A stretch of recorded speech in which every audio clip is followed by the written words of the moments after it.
Welcome to Quilt and Sew.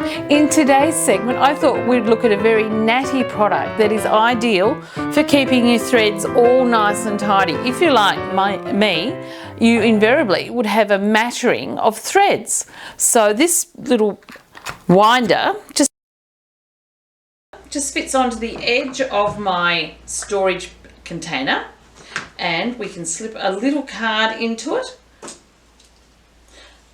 And what we do is to slip our thread into the slit, just wind it around a couple of times ourselves, and then we can just turn it and it will wind our threads. What a great way of helping us to keep our threads on our cards and all in an order that we can readily find for when we're doing our For further embroideries. information about this product, click on the link below and go to our website and you'll be able to view it. I'm sure you'll be excited to try and purchase one of these and try them out.